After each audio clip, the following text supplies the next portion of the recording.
So this is going to be another movie review. This one's called Free Birds, another cartoon movie um, around the holidays that I saw with my son at Tampa Mall,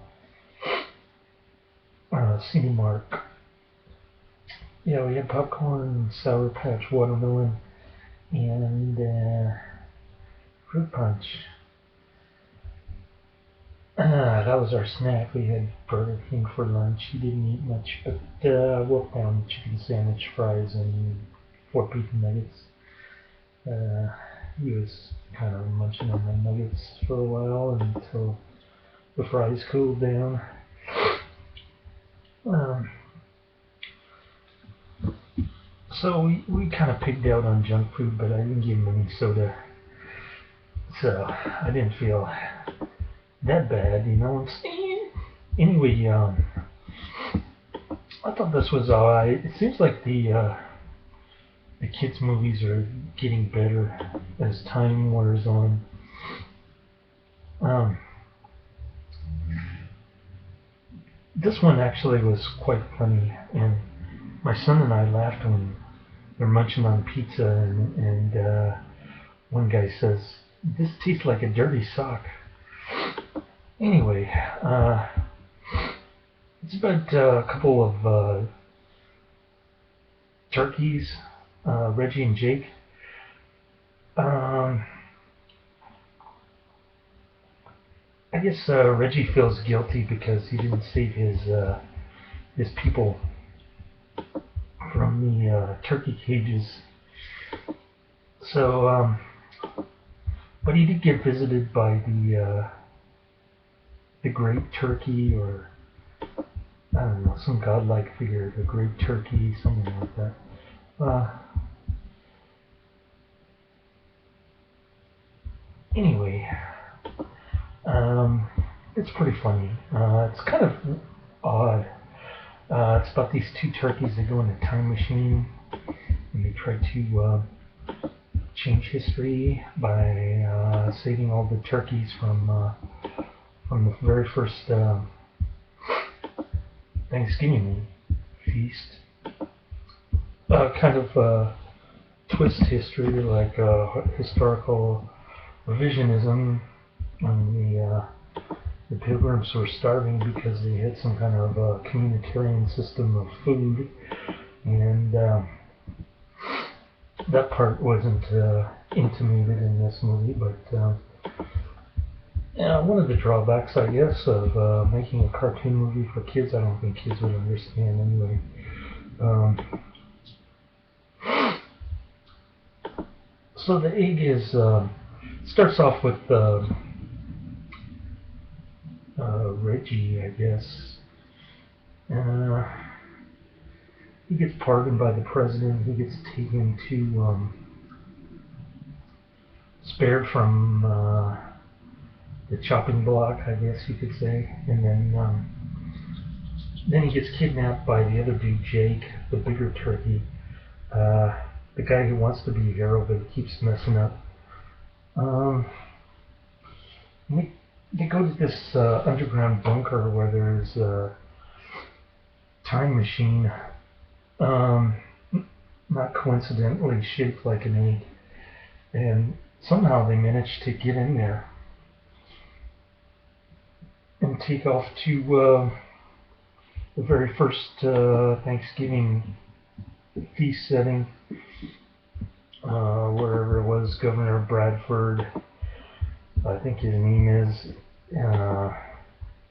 Well, I'm really showing my ignorance of history here, but I think it was Governor Bradford who was in charge of the food supply in this one. Let's see if I can look it up real quick. Bradford. Man, I'm getting old. I tend to forget things. William Bradford, Jamestown, and Plymouth Rock. Governor William Bradford, 1623 is the year where they time travel. And the egg's name is Steve, by the way, which is kind of amusing. Uh, the time machine egg. So they go back there. They meet a bunch of turkeys who have war paint. It's kind of interesting. One of them looks like the Ultimate Warrior. I'm not sure why they decided to make the turkeys look like indigenous peoples back then, but I don't know. So Reggie's got the hots for this other turkey with the eyeball problem when she gets nervous, and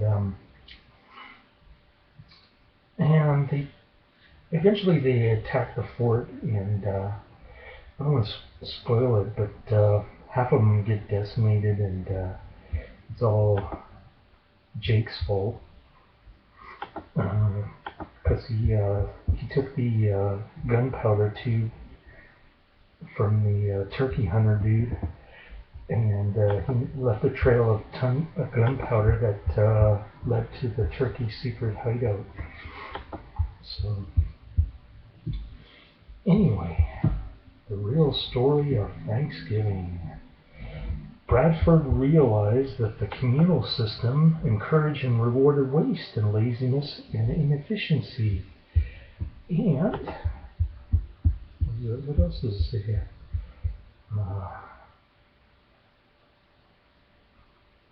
Starvation was imminent.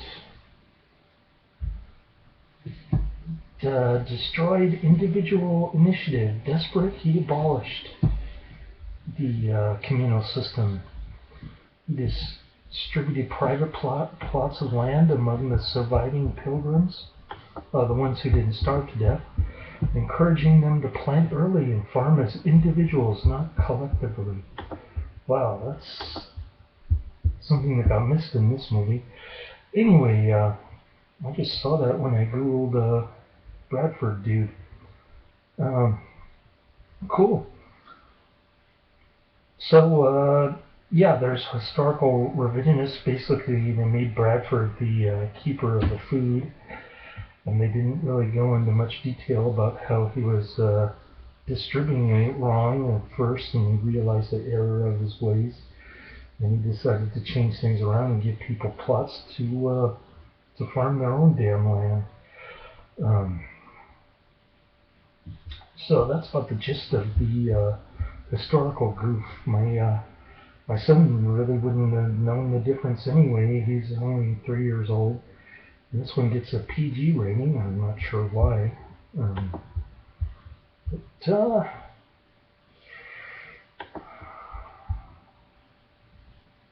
Oh, there's the turkey likes to eat Chuck E. Cheese pizza, so there's some crass cross marketing in this one. All the pizza boxes say Chuck E. Cheese, or at least every other one of them says Chuck E. Cheese.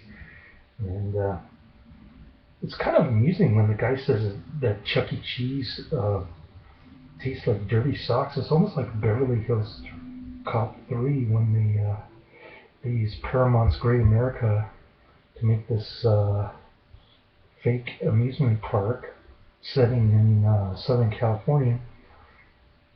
And all of the bodyguards are like corrupt counterfeiters.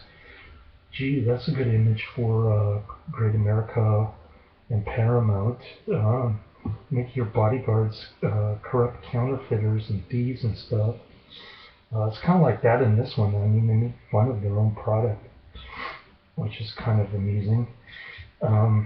Anyway, I normally hate films like this, but you know, with the limited timeshare that I've been having with my number one son ever since this separation divorce crap, I don't have much time to spend with him. It's not like I can take him to a double bill at Stanford Theater or Castro Theater or something like that.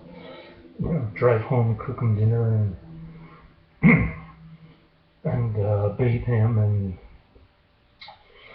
and send him to bed. You know, all the normal stuff that I used to do when my marriage was normal.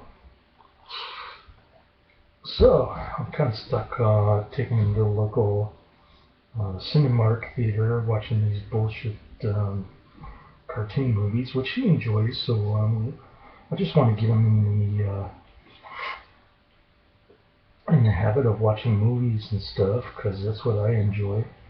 Uh, so what are you going to do when you're stuck between a rock and a hard place?